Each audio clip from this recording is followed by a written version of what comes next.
बहुत मुबारक हमारे चैनल की तरफ से कि आपको मुफ्ती का मुकाम हासिल हुआ है और आज आप जिस मेहनत के ज़रिए इस मुकाम पे पहुँचे हैं उसके बारे में हमारे चैनल के ज़रिए आप रूबरू कीजिएगा लोगों को।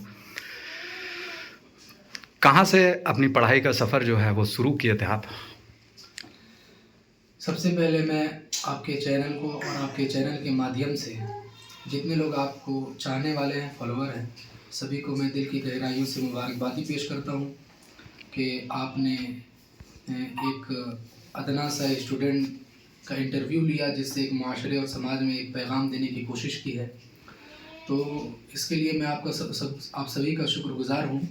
और ख़ास तौर पर मैं कहना चाहूँगा कि हमारी तालीम की इब्तिदा 2010 में मैंने की। मदरसे की दुनिया में मैंने कदम 2010 में रखा और वहाँ से हमारी तालीम की शुरुआत हुई। 2010 में मैंने मदरसा अहले सुन्नत मज़हरुल उलूम शिबली बाड़ी से तालीम शुरू की और यहाँ से मैंने हिफ्ज़ कुरान की यानी कुरान मजीद को मुकम्मल याद किया।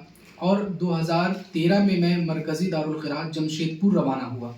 वहाँ पर तकरीबन हमारी तालीम 5 साल हुई और उसके बाद 2017 में मैं हिंदुस्तान की बहुत ही मशहूर व मारूफ अरबिक यूनिवर्सिटी अल जामियातुल अशरफिया मुबारकपुर आज़मगढ़ यूपी वहाँ के लिए मैं रवाना हुआ, जहाँ से हमारी आलिमियत फ़जीलत की डिग्री मुझे हासिल हुई। और उसके बाद आज 3 दिसंबर 2024 को हमें वहाँ से मुफ्ती की डिग्री हासिल हुई, जिसको रिसर्च इस्लामिक स्कॉलर के तौर पर आप कह सकते हैं। यानी मैंने इस्लामिक लॉ और शरिया में मैंने रिसर्च किया है वहाँ पर। अल जामियातुल अशरफिया एक हिंदुस्तान का बहुत ही मारूफ, मशहूर और बहुत कदीम इदारा है जो तकरीबन 80 एकड़ में फैला हुआ है ये इदारा, जहाँ से हर साल तकरीबन 600 से 700 लोग पढ़ करके फारिग होते हैं।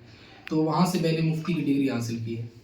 तो आपके साथ वहाँ पे मतलब जिस तरह से स्कूल वगैरह में एग्ज़ाम दिया जाता है तो उस तरह से क्या आपका? जी बाज़ाब्ता तौर पर अल जामियातुल अशरफिया अरबिक यूनिवर्सिटी में एक दाखिले का एडमिशन पे एक निज़ाम है, बगैर इंट्रेंस एग्ज़ाम के आपका दाखिला नहीं हो सकता है, वहाँ पर एडमिशन नहीं हो सकता है। जिस वक्त मैंने मुफ्ती के टेस्ट में वहाँ एंट्रेंस एग्ज़ाम में जो टेस्ट दिया था उस वक्त तकरीबन 100 से ज़ायद स्टूडेंट वहाँ पर टेस्ट में बैठे थे और उसमें से सिर्फ और सिर्फ 21 स्टूडेंट का मुफ्ती में सिलेक्शन हुआ था। तो बहुत टफ एग्ज़ाम भी था, तो मैंने उस एग्ज़ाम को क्वालिफाई किया और मुझको वहाँ पढ़ने का मौका मिला।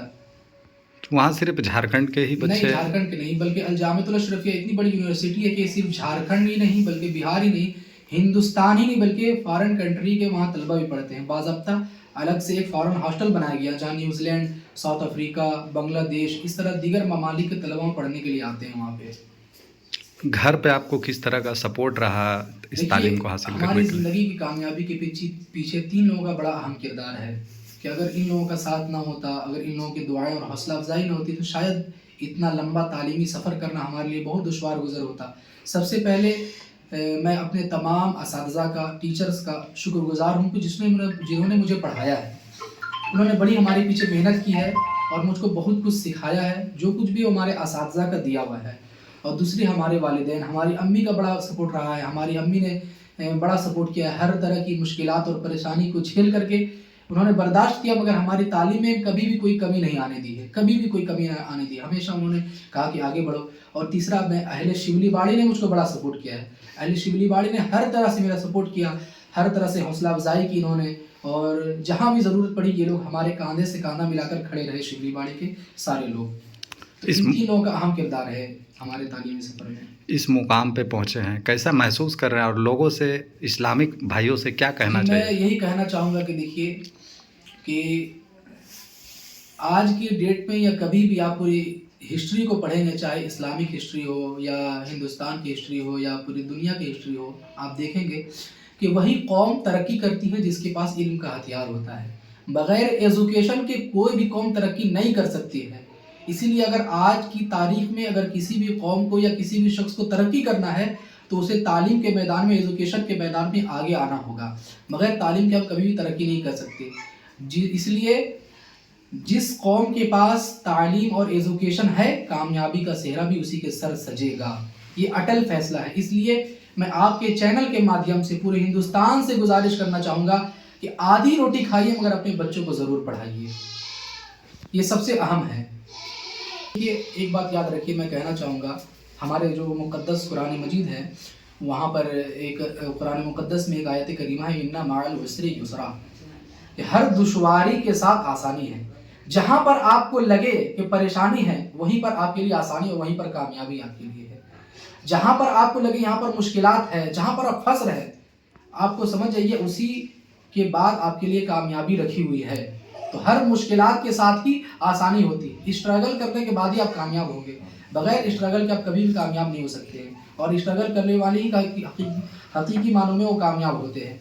इसलिए बहुत सारी परेशानियां तो आती है, और ये भी याद रखिए कि मुसीबत से घबरा करके और अपनी मंजिल और मकसूद को छोड़ देना ये बुज़दिली होती है। कभी भी मुसीबत से घबरा करके अपने टारगेट को कभी भी नहीं छोड़ना चाहिए।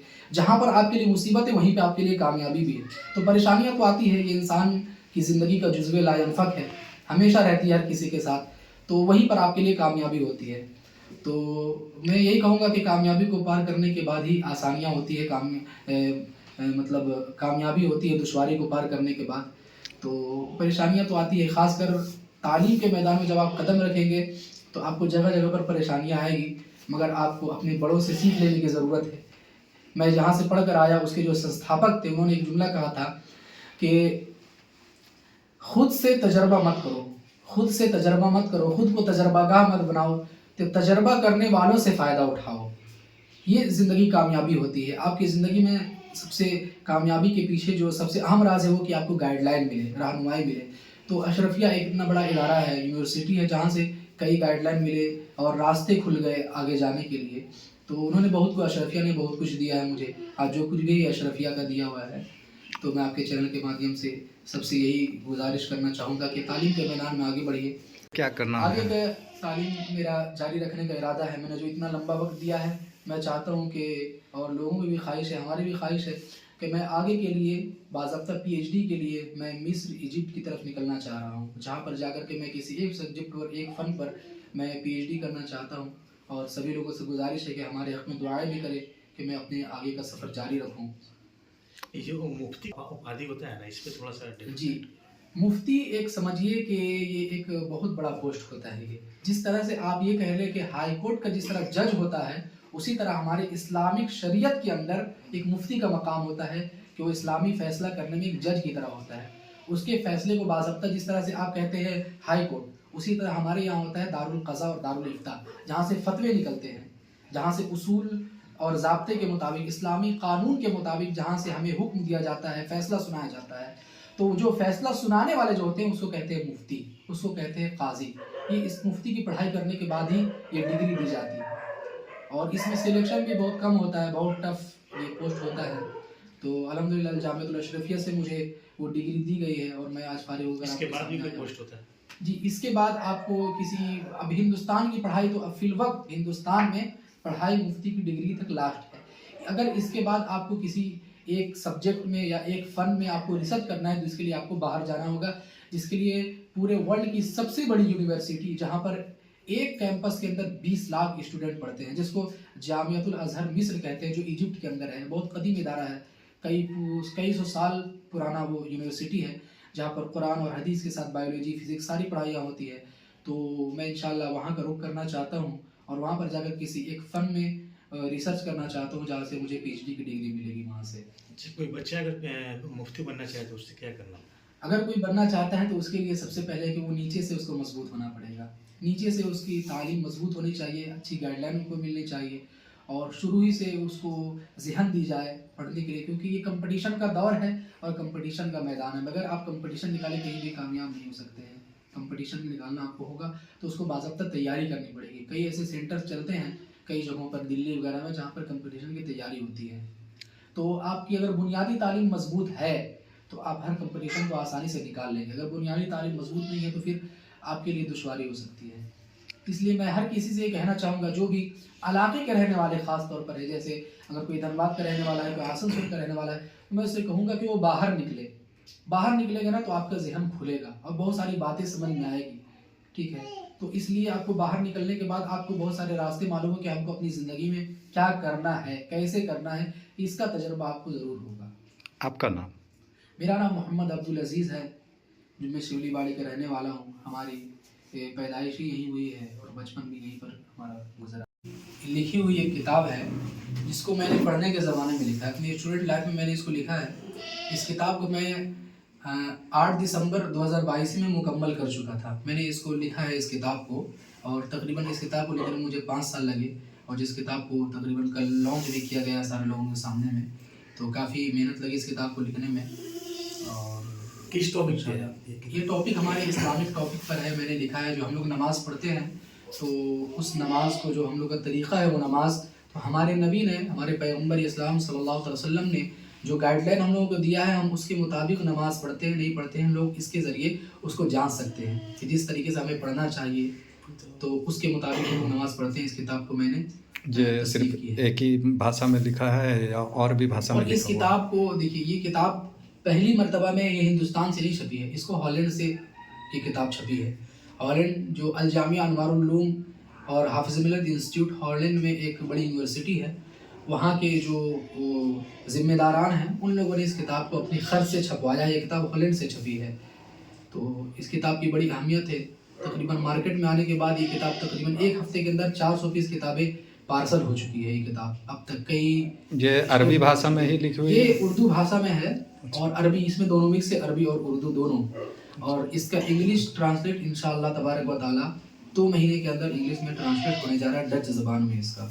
और इंशाअल्लाह आगे भी इरादा है कि इसको हिंदी में भी आम लोगों के, ताकि इफ़ादा इसका आम हो, ज़्यादा से ज़्यादा लोग इसको पढ़ सके, इसको इंशाअल्लाह तबारक व तआला हिंदी ज़ुबान में भी करने की कोशिश की जा रही है।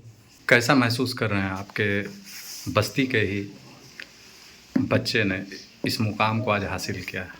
क्या लग रहा है? बहुत ही फ़ख्र महसूस करता हूँ। बड़ी खुशी की बात है कि मोहल्ले का, समझिए कि सबसे पहला बच्चा, यहाँ का नौजवान जो है मुफ्ती की डिग्री लेकर के आया। हम ही नहीं बल्कि मोहल्ले के सारे लोग जो है दिली ख्वाहिश है और दिल से जो है इनको मुबारकबाद पेश करते हैं कि अल्लाह ताला इनको दिन दुनी रात चौगनी तरक्की अता फरमाएँ और अपने कामयाबी की मंजिल में तक पहुँचाए। आपका नाम? मेरा नाम मोहम्मद अख्तर हुसैन कादरी है।